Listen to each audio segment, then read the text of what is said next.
Boa noite. De acordo com a Confederação de Agricultura e Pecuária do Brasil, o agronegócio representa hoje 21,5% do Produto Interno Bruto Brasileiro, o PIB.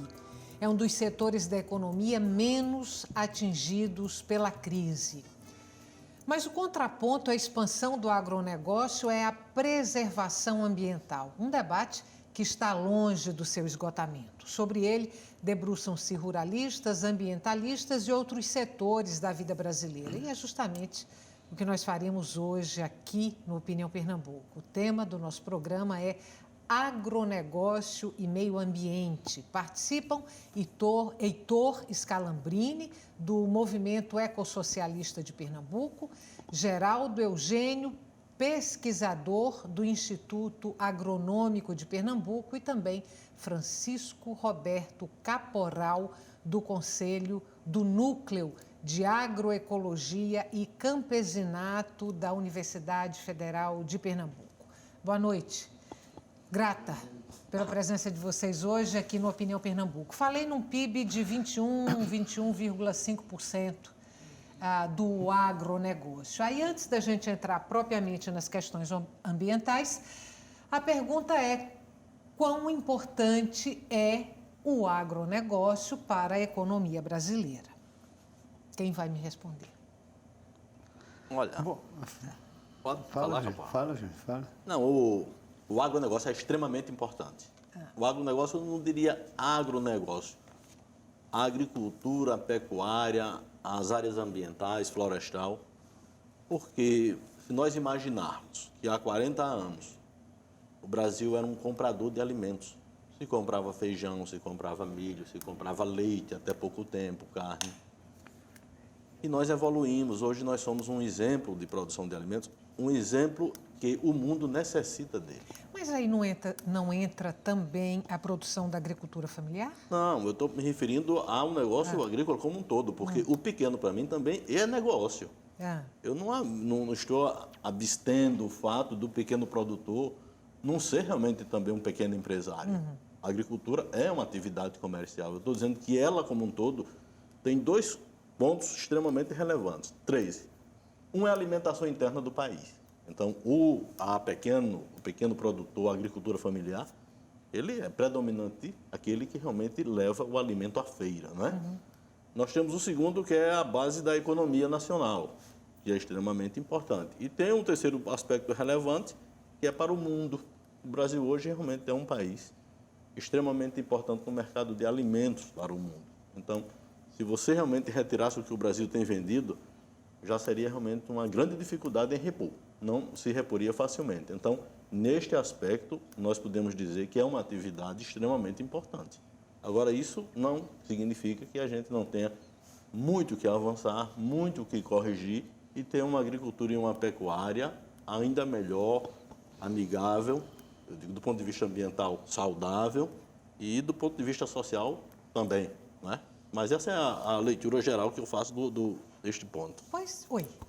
Eu gostaria de divergir um pouco dessa questão da produção de alimentos, porque, na verdade, nós temos, nos últimos anos, importado muita coisa da nossa mesa, do dia a dia, né? Nós tivemos problemas, por exemplo, tivemos que importar feijão, importamos feijão até da China, tivemos que importar cebola, importamos a metade, mais ou menos, do trigo consumido no Brasil, é importado. Nós já chegamos em 1987, 6, 7 por aí, o Brasil era praticamente autossuficiente na produção de trigo. Nós produzíamos o que era necessário para o nosso consumo, ou quase. E hoje a gente importa quase a metade, né? Por que justifica essa importação?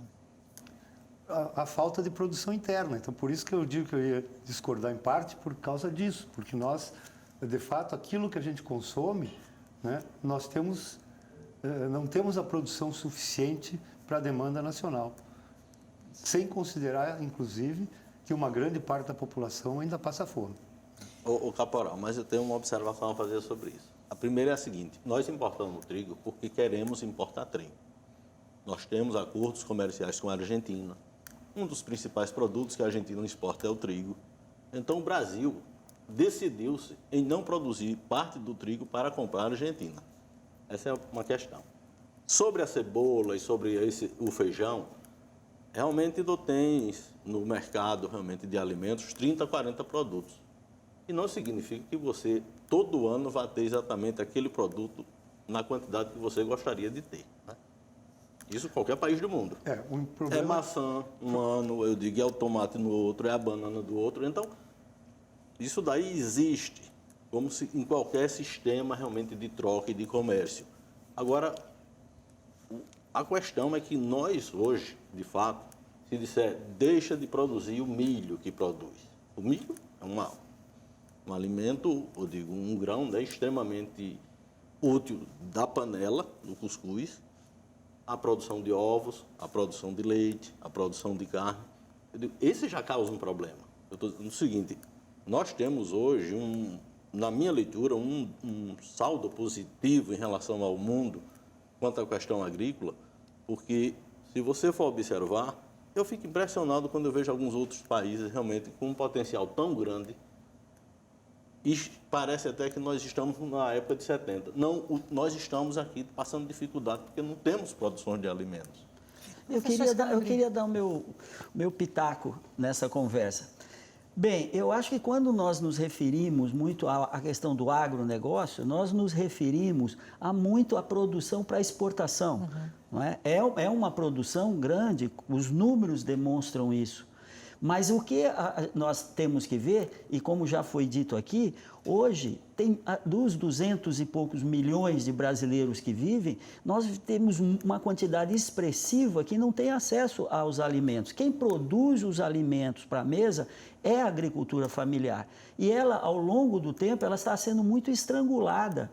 Não é? Essa produção, ela está sendo a questão dos créditos, né? A gente verifica essa questão, as dificuldades que o pequeno produtor rural tem para acessar crédito, para melhorar suas condições, não é, de campo, a assistência técnica cada vez mais diminuindo. Se a gente viaja por esse interior do Nordeste, nós vemos um desmantelamento completo da assistência ao pequeno produtor. Então, o que acontece é isso, né? Hoje, a agricultura familiar é aquela que põe comida na mesa do brasileiro. Não é? A outra cultura, quando nos referimos a algo, o que vem na nossa cabeça é a soja para exportação, não é? É gado e a carne para exportação. Enfim, então eu acho que não deveria acontecer essa coisa do agronegócio versus a agricultura familiar. Mas, lamentavelmente, as políticas públicas no país, elas dão um reforço muito grande e um apoiamento muito grande ao chamado agronegócio. Só mais uma coisa, Estela.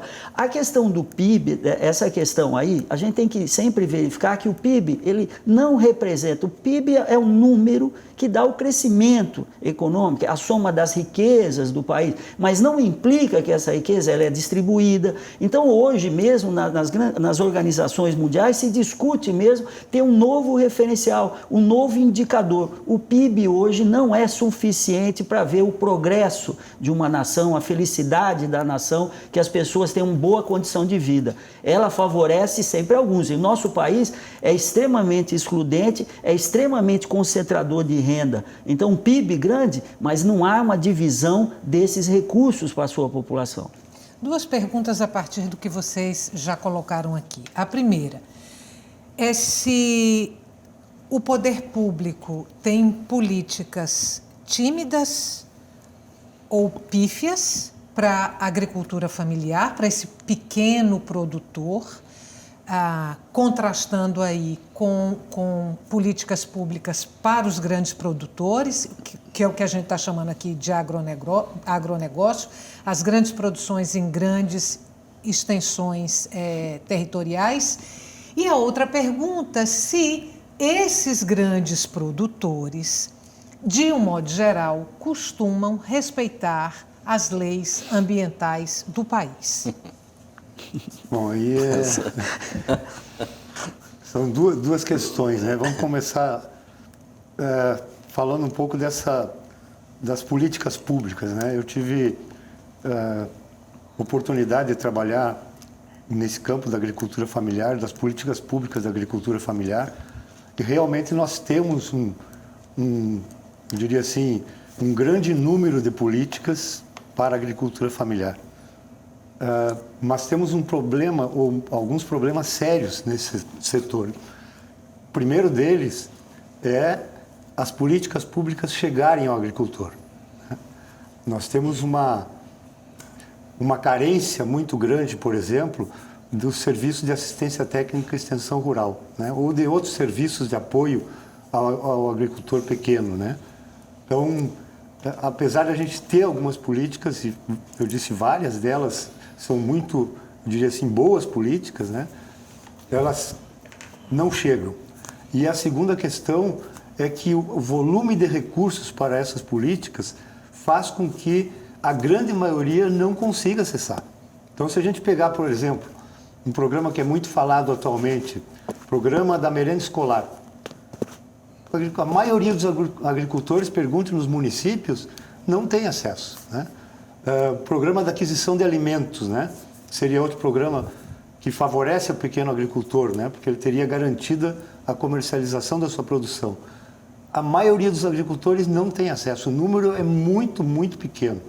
Não só em Pernambuco, mas no Brasil inteiro. Então, são problemas que estão aí que precisam ser resolvidos, né? Os recursos para os programas e o acesso dos agricultores e agricultoras a esses programas. Respeito às leis ambientais. Bom, todos nós rimos aqui quando você fez a pergunta, né? Realmente, eu procurei, Estela, na internet, rapidamente, né, sabendo que eu viria aqui hoje e tudo, saber alguns projetos de lei que têm a ver, não é, com os interesses dos chamados ruralistas, né, da bancada ruralista.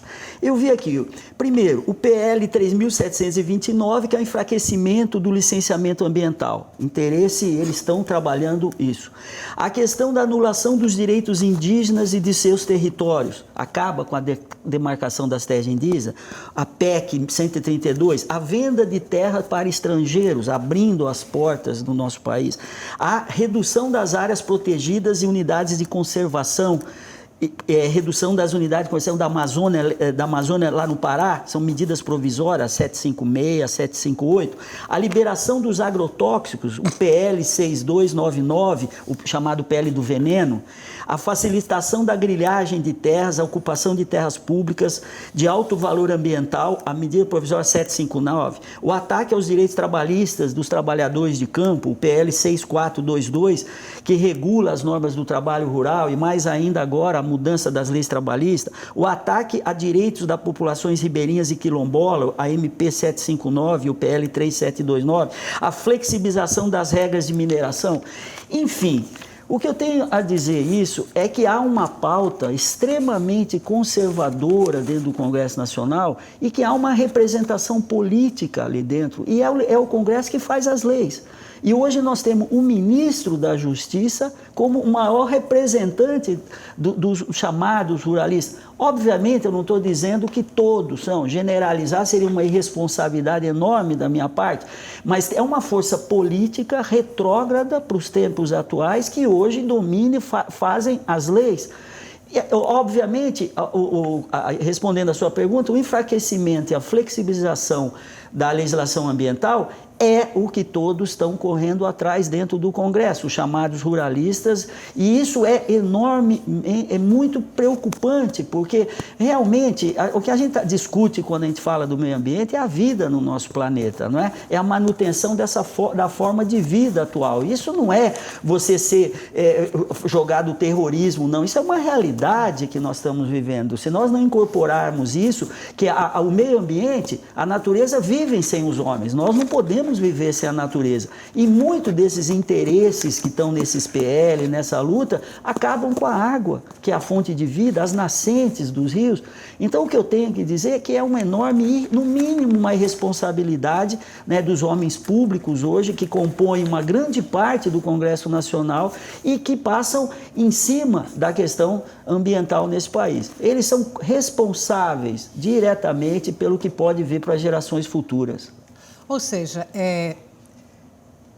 os grandes produtores não têm compromisso com a preservação ambiental, pelo que foi colocado aqui, e há uma conivência do poder público em relação a esse posicionamento. Olha, a questão que eu vejo é a seguinte: não existe incompatibilidade entre uma boa gestão ambiental e uma agricultura empresarial.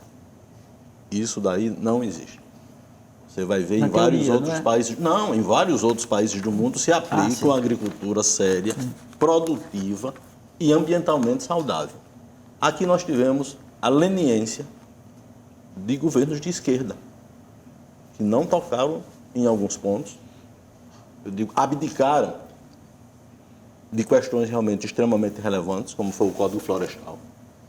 Deixaram com que realmente o extremismo dentro do Congresso, realmente aqueles que representam o que existe de mais retrógrado, eu digo literalmente, garroteasse o Ministério da Agricultura, então resulta nisso. Uhum. Nós não podemos dizer que o que está ocorrendo agora é uma questão de um ano, não. Isso são anos.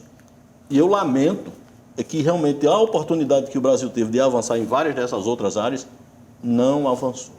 Jogou fora, e vamos ter que trabalhar muito mais para demonstrar que necessitamos de uma caatinga, que necessitamos de gerir o nosso cerrado, que necessitamos de preservar a Amazônia e que necessitamos, mais do que tudo, colocar a questão água, como o professor Scalambrini falou aqui, como número 1 em qualquer discussão para o futuro deste país. Eu ia fazer pergunta. Estão me pedindo para chamar o intervalo, eu faço no próximo bloco. Não saia daí, o nosso intervalo é curto e o tema que está sendo discutido hoje aqui no Opinião Pernambuco é o agronegócio e a preservação ambiental. A gente volta já.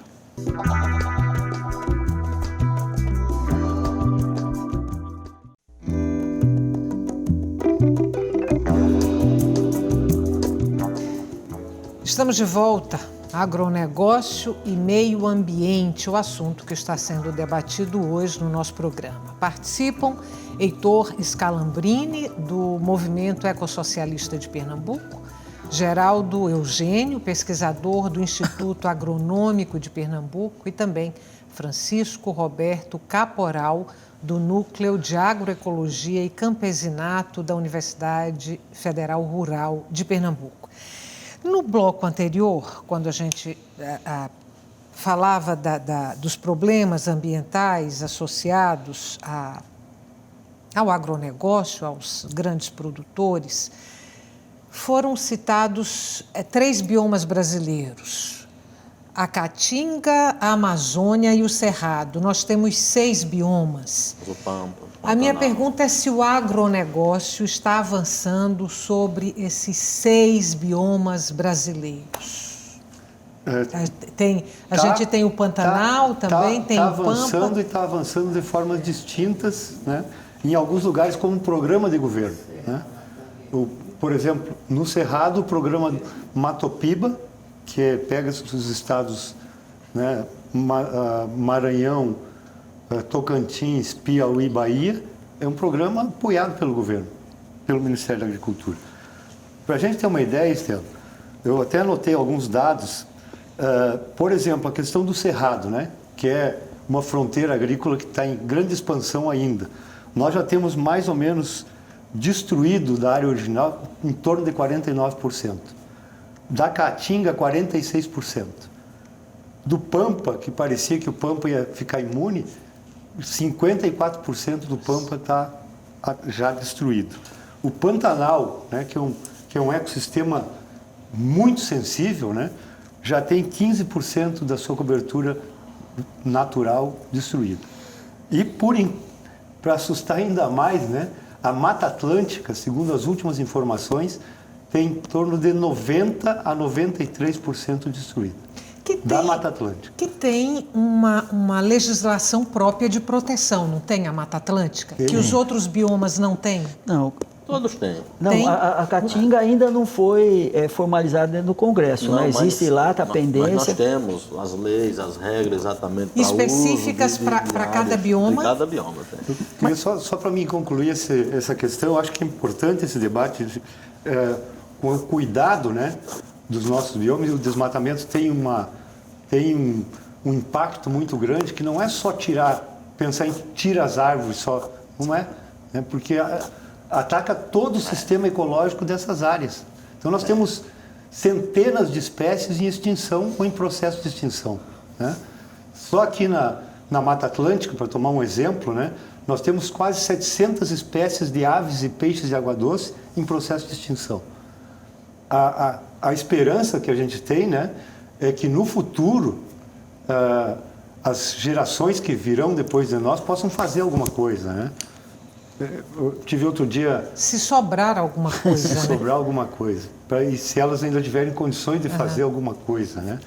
Mas a gente está vendo hoje muito as próprias escolas preocupadas com isso, né? Até falando da Mata Atlântica, né, que está praticamente totalmente destruída, na escola da minha filha, que é pequenininha, a Laila, a professora está trabalhando justamente com isso, né? A questão da Mata Atlântica, a destruição da Mata Atlântica. Então, isso eu espero que no futuro melhore, mas eu acho que a gente tinha que colocar outros ingredientes nessa questão ambiental, né, que são importantes. E eu vou só pincelar, depois a gente pode entrar. Por exemplo, a desertificação das nossas terras está em processo de crescimento. O problema dos transgênicos, né, que é um problema sério. O problema dos agrotóxicos, né, que nós somos campeão mundial de uso de veneno na agricultura, né? E isso está muito associado com os transgênicos, né?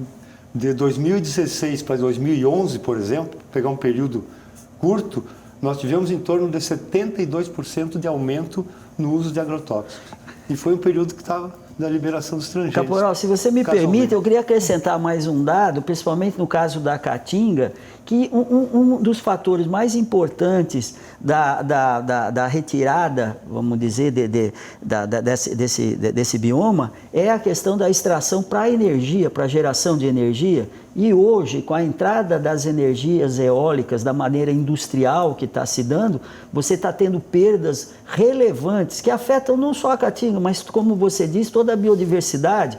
Por exemplo, os brejos de altitude, aqui, brejos da Madre de Deus, a parte ali da Paraíba, onde a gente tem aqui no Nordeste alguns brejos de altitude, onde são as nascentes dos nossos rios, elas estão sendo olhadas, né, para a instalação de usinas eólicas aqui no Nordeste, fora os outros estados, que hoje é propagado como geração de renda, como geração de empregos, né? E que isso é um outro fator importantíssimo da devastação da nossa Caatinga, que é a expansão da energia eólica, que hoje não se discute muito os seus reflexos socioambientais, além da própria expropriação da terra, porque os contratos que os pequenos produtores rurais estão fazendo são contratos draconianos, arrendamentos de terra por 40 anos, renovável automaticamente para a empresa.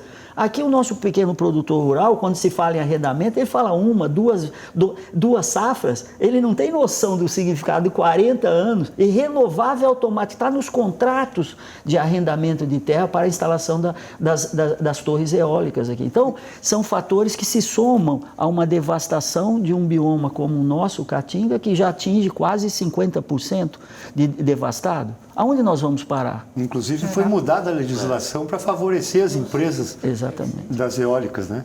O que eu acho é o seguinte, sabe, gente? Eu digo, a situação é difícil, mas eu ainda sou um pouco otimista em relação a isso. E eu sou otimista em relação à questão do bom uso das tecnologias na área agrícola, na área ambiental, né? Porque nós não precisamos realmente aumentar o desmatamento para produzir 2 vezes mais alimentos do que nós estamos produzindo. Então vamos usar uma tecnologia realmente mais compatível com o mundo tropical, que possa ser um exemplo para o mundo. A questão da devastação, eu também sou um pouco crítico, sabe, Caporal, porque passei algum tempo, inclusive, como superintendente do INCRA. E um dos grandes devastadores foram os assentamentos. Aí você vai dizer, não, o assentamento devastou porque o recurso não chegou naquele momento. Mas o usineiro está dizendo a mesma coisa. Eu devastei porque realmente tinha 2.000 pessoas para dar um emprego. Então, nós temos que realmente ter um programa ambiental forte. Colocar os pontos nos is para quem exatamente está fazendo isso e tentar dizer que uma nação do tamanho, com a riqueza e com esses grandes ambientes que nós temos, ela pode ser uma nação agrícola, ela pode ser uma nação de grande produtora de alimentos e preservar o seu meio ambiente. Então, a questão que me coloco aí, e nós estamos aqui com 2 professores, é exatamente, eu digo, o que é que também nós das academias temos de responsabilidade sobre isso? Quais foram as tecnologias que nós realmente colocamos para evitar realmente que coisas como essa ocorram? E o que é que nós estamos vendo? Qual é o nosso futuro? Então, isto é uma questão realmente que eu ponho até para que todos nós, e principalmente os jovens que estão hoje nas escolas, realmente também abram os olhos para isso. Os números que foram colocados relacionados à devastação desses biomas, quer dizer, o agronegócio avançando sobre esses biomas, são percentuais muito altos. A minha pergunta é se, uma vez destruídos todos esses 6 biomas brasileiros, eles podem ser recuperados. Eles poderão se recuperar em situações de deixar eles abandonados. Não sei quanto tempo nós teríamos pela frente. Mesmo o cerrado, não, você não vai retornar o que era. Não. Isso daí vamos colocar de uma forma muito clara. Agora, onde é que nós podemos recuperar? Por exemplo, o Cerrado hoje, Caporal conhece muito bem, Escalambrini também, nós temos quase 100 milhões de hectares usados com a pecuária extensiva. Então, significa que ainda não foi totalmente destruído. Está lá o gado indo, retornando. Então, um manejo numa área dessa você pode preservar, pode enriquecer esse cerrado, né? Você pode deixar, que um caso gravíssimo, de destruir realmente todo o cerrado, toda a Mata Atlântica, toda a Caatinga, até o rio, o riacho. Não deixamos margem alguma. Obviamente que o que é que vai ocorrer? O que ocorreu com a bacia do Taquari, em Mato Grosso do Sul, onde foi literalmente soterrado, Escalambrini, 15.000 quilômetros quadrados. Isto é o equivalente à zona da mata de Pernambuco. Então, podemos trabalhar para realmente colocar as leis que estão aí, realmente, eu digo, para funcionar, de modo que a gente atenue, porque nós não vamos retornar com o nosso ambiente como ele era 50 anos atrás. Mas nós não podemos chegar daqui a 30 anos e estar numa situação muito pior do que aquilo que nós estamos hoje. Aí seria um absurdo. Gênio, eu acredito... Desculpe, Estela. Não, por favor. Eu acredito em algo que é uma mudança na mentalidade. Por mais que você tenha tecnologia, e eu sou de uma área tecnológica, né, por mais que você tenha... A tecnologia ela não é neutra, ela é utilizada, né, em função de certos interesses econômicos, de interesses de uma maneira geral. Então, o que eu acho que são mais decisões políticas que devem ser tomadas, não é? Porque as tecnologias, como eu digo e repito, não é? Elas têm uma aplicação em função de ideias, de propostas, de interesses envolvidos. Não é? Do ponto de vista da universidade, o Eugênio fez uma provocação toda válida, a universidade ela tem muita responsabilidade do que está passando isso, porque e principalmente as universidades públicas, não é? Onde o nosso salário dos professores, do TEC, nós que fazemos a universidade, são pagos pelo recurso do povo brasileiro. Então, nós teríamos que ter mais um senso crítico de discutir alternativas. Hoje a universidade está amorfa a essas questões, não é? Ela não gera isso. Os interesses que movem hoje são muito mais os interesses econômicos. Não é? Um centro de tecnologia como a qual eu pertenci até o ano passado, porque eu sou um professor aposentado agora, ele está envolvido com um projeto das empresas, projetos governamentais, que tem muitos interesses, não é? E acaba tirando aquilo que é fundamental para um pesquisador de uma universidade pública, que é o senso crítico. Não é? Ele também coloca no bolso complementos salariais de empresas, então ele não vai criticar certas empresas. Esse é um aspecto que eu acho que a gente deve colocar em evidência, que o mais importante de todo é a gente mudar um pouco, ou seja, abaixo o ter, Viva o ser. Significa que hoje a questão econômica ela é privilegiada. A gente só fala na economia. Eu participei rapidamente de um debate nessa semana sobre a questão da vinda de usina nuclear para Itacoruba. Não é? Eu sou completamente contrário. O Brasil não precisa de energia nuclear, ainda mais à beira do Rio São Francisco. Não que eu deseje um acidente, mas imagine os 1000 e tantos municípios se houver um vazamento, que é possível, porque a engenharia, não é? Ela não tem risco zero. Qualquer obra de engenharia não tem o risco. E um contraponto a isso, falou, não, nós vamos receber 20 bilhões de dólares, de reais, não importa, é uma quantia fantástica. E o estado de Pernambuco. Então, essa visão economicista, essa visão, simplesmente o dinheiro, ele justifica tudo, é isso que nós temos que mudar, essa mentalidade. Nós temos que ver os riscos, as consequências de que isso vai trazer para a vida, porque o que nós discutimos em função de tudo que nós estamos falando aqui é a vida no nosso planeta. E é isso que nós temos que discutir. E a água, mais uma vez reforçando, é essencial para a vida. Professor Caporal, se o Brasil perde esse capital estratégico, ambiental, de biodiversidade, que país será este? Será um país inviável para as futuras gerações, seguramente, né? Até porque o que vem acontecendo, né, tem apontado justamente para um processo continuado ao longo dos últimos anos, dá para dizer do último século, é um processo continuado de destruição. E as tecnologias que nós introduzimos, por exemplo, na agricultura, a partir dos anos 60 principalmente, chamadas tecnologias da Revolução Verde, elas são altamente causadoras de impactos no meio ambiente, altamente, né? Não só os agrotóxicos, como também os fertilizantes químicos, por exemplo, né? E hoje a nossa agricultura tem um elevado grau de responsabilidade pelas emissões de gases de efeito estufa, e isso tende a crescer. Então, nós precisamos mudar esse quadro, né? E aí nós voltamos lá no que o Eugênio falava, né? As universidades continuam contribuindo para aprofundar esse problema ambiental na agricultura, para ficar no nosso campo e no tema do programa. Por quê? Porque estamos ensinando hoje, nos cursos das ciências agrárias, por exemplo, o mesmo que eu aprendi nos anos 70 para fazer a Revolução Verde. Nós continuamos reproduzindo o mesmo pacote, ensinando as mesmas coisas, usando veneno dentro dos nossos campos, né? Então, isso precisa mudar. Outro dia eu dizia num debate, nós estamos formando agrônomos para o século XX, não são agrônomos para o século XXI, né? E muito menos para os seguintes. Então, nós precisamos mudar isso. A gente vai ter que fazer um intervalo curto. Não saia daí, o nosso intervalo é curto, você sabe, a gente volta daqui a pouco para continuar esse debate sobre o agronegócio no Brasil e a preservação do meio ambiente.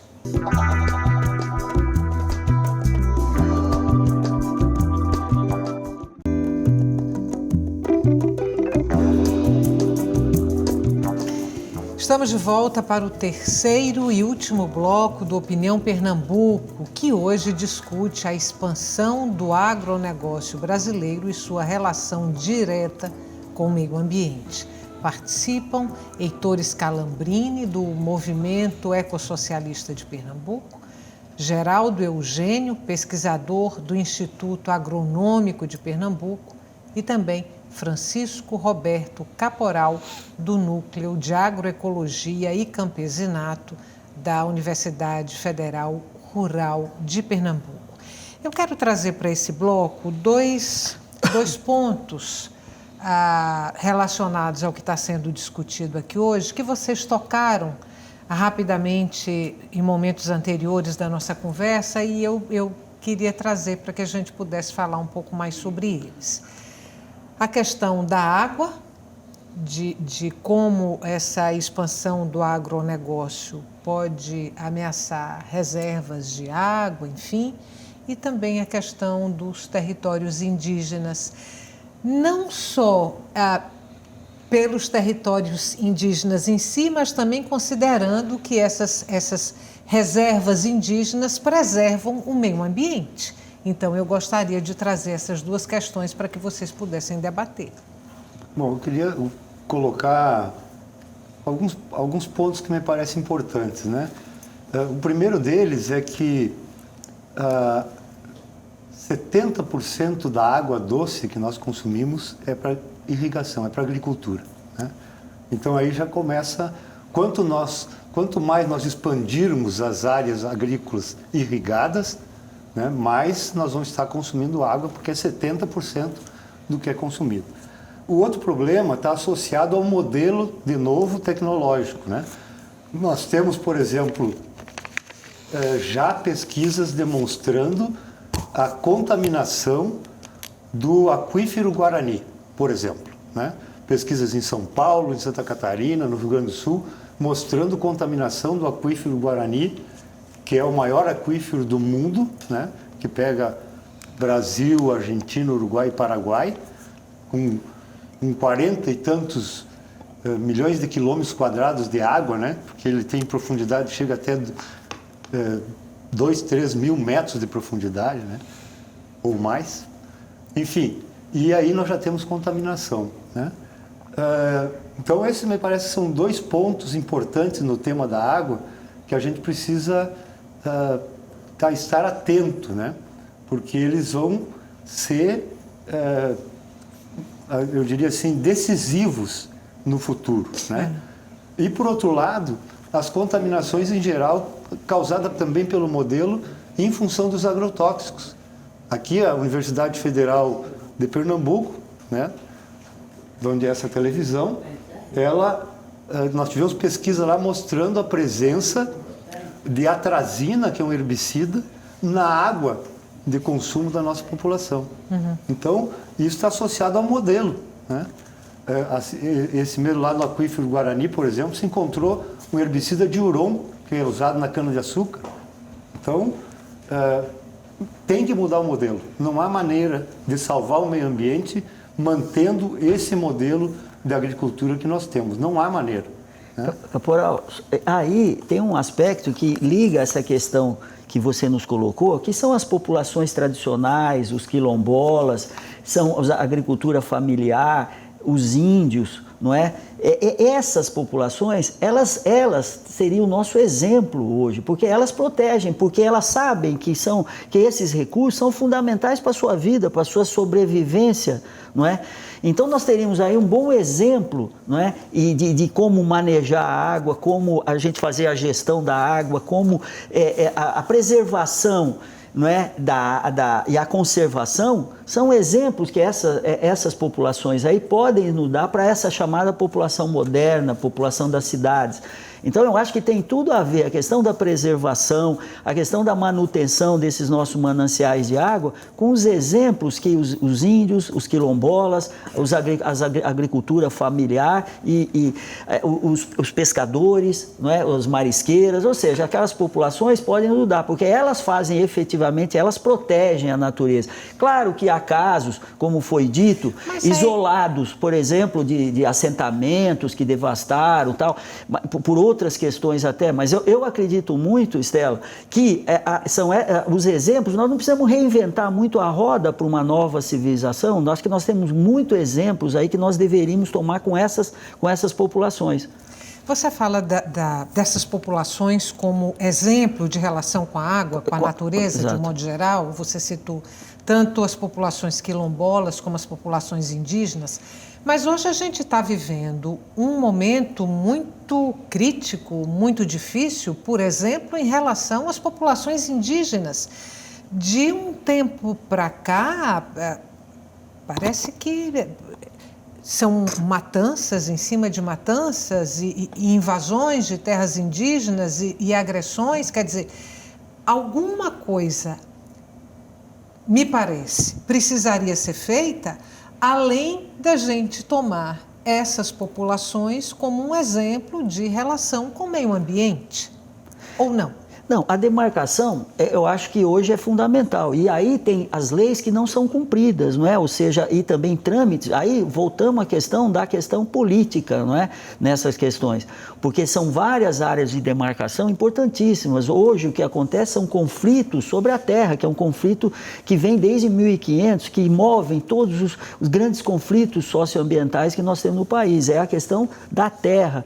E mais uma vez, esse genocídio que hoje está acontecendo, que já vem se acumulando ao longo dos últimos anos, mas que agora, nesse momento de anormalidade que nós vivemos no nosso país, não é? Ele tem se recrudescido, sem dúvida alguma. Mas são esses exemplos dessas populações que eu acredito ainda que nós devemos para a conservação e é uma relação sadia, uma relação com o meio ambiente necessária para os tempos atuais. Geraldo. A questão que eu vejo da água, digo, aqui principalmente na região Nordeste, onde nós estamos indo para o 7º ano consecutivo de seca, eu digo, era para estar como primeiro item de qualquer discussão, de qualquer programa governamental. São 7 anos de seca. Dezenas ou centenas de cidades abastecidas por carro-pipa, né? Quer dizer, aí não era nem o século XX, é o século XIX. Você tem a implicação da saúde. Por outro lado, quando a gente diz que chove 500 milímetros em uma determinada área, é bom que a gente lembre que 500 milímetros são 500 litros d'água em 1 metro quadrado. Então não é pouca água. Nós precisamos trabalhar exatamente esta água que está chegando, que a natureza nos está dando. Bom, então isso para mim, a água tem que realmente ter uma agenda própria. Você não pode avançar no seu desenvolvimento industrial, urbano, meio ambiental e agrícola sem você exatamente equacionar isso, sabe, caporal? É para mim uma coisa extrema, né? Já quanto aos índios, isso daí realmente, meu amigo, não dá para a gente, no século XXI, ver, por exemplo, o que tem sido feito com as aldeias guaranis no Mato Grosso do Sul. É uma coisa absurda. É lamentável. Eu, até há pouco tempo, quando estava na Embrapa, andei muito na região de Dourados. O que existe, o remanescente que existe de cerrado naquela região é exatamente devido às populações indígenas guaranis que estão ali. Então, se você chega e dizima aquele povo, você está dizimando o resto que você tinha daquele ambiente, sabe? Isto, a mesma coisa se dá no Tocantins, no Araguaia, no sul do Pará, hoje basicamente todo devastado. Então, talvez tenha que ser realmente algo a se discutir realmente fora do país. Já que o país não quer discutir, já que o país abre, lava as mãos, literalmente lava as mãos, deixa realmente os seus legisladores tentar passar as leis mais absurdas que você possa imaginar para um século XXI. Então, é a ONU que vai discutir isso. São as Nações Unidas que vão discutir exatamente o que é que a gente pode, como pode defender as nossas populações indígenas. Isso é uma questão realmente de escândalo. Deixa eu trazer para vocês 2 perguntas que vieram dos telespectadores. Uma é de José Augusto de Jaboatão. Ele pergunta por que não criar uma medida provisória para elaborar um bônus para donos de propriedades que produzem oxigênio. Então, seria o caminho inverso da punição. Seria gratificar aquela pessoa que lida corretamente com as questões ambientais. Bom, Interessante. eu acho que existem medidas, não é, de preservação, né? Essa medida de quantificar monetariamente, não é, isso daí, ela é dentro de uma própria visão do mundo, não é? Que hoje vivemos num mundo capitalista, num mundo que é consumista e no mundo industrial. Esse mundo que nós vivemos, para mim, ele não tem solução. Nós vamos nos atirar no precipício se nós continuarmos com o capitalismo, com o industrial e com a questão de uma sociedade capitalista, uma sociedade consumista nos moldes que nós vivemos. Eu acho que a mudança que se tem que ter é uma mudança estrutural, é muito mais do que isso, é uma mudança de mentalidade, uma mudança de mundo para que nós salvemos. Porque tecnologia, elas não vão salvar dentro. E essas medidas, elas podem até são medidas paliativas, né, que podem ser interessantes se a gente vê sob certos aspectos, mas o que está por trás, para responder a pergunta, a mudança que tem que ser é uma mudança muito mais geral da nossa mentalidade. E nós aqui no país, que temos essa biodiversidade, essa quantidade de água, essa quantidade de sol, quantidade de vento, nós poderíamos dar esse exemplo ao mundo, mas lamentavelmente, como eu disse anteriormente, vivemos em períodos anormais. A curto prazo, estrategicamente viável isso que propõe José Augusto de Jabotão? Olha, há pouco tempo tinha uma discussão extremamente interessante, não falando do oxigênio, mas de água. Por que não premiar, eu digo, as comunidades, as propriedades, não é? Eu digo, as fazendas que realmente, eu digo, preservasse a água. A lógica era a seguinte: a água é um bem tão importante que um produtor que deixa de usar aquela água para outro fim realmente preserva, merecia ser premiado, né? Ele falou do oxigênio. Eu achei muito interessante porque realmente cola com aquilo que a gente está discutindo. Outra pergunta de Ricardo Santos, da Madalena: já que a Amazônia é conhecida como o pulmão do mundo, por que países mais desenvolvidos não participam de sua proteção? Aqui não entraria a questão da soberania nacional, não? Eu preferiria que eles não metessem a mão por aqui, né? Eu preferiria que isso fosse uma decisão brasileira, né, soberana, e que nós cuidássemos dos nossos biomas com as nossas capacidades, né? E nós não precisamos que venha ninguém de fora para fazer uma coisa que a gente pode fazer aqui dentro. Nós temos condições de preservar os nossos biomas sem depender de nenhum país industrializado que venha aqui nos ajudar, nos ensinar o que a gente tem que fazer, até porque eles não conhecem.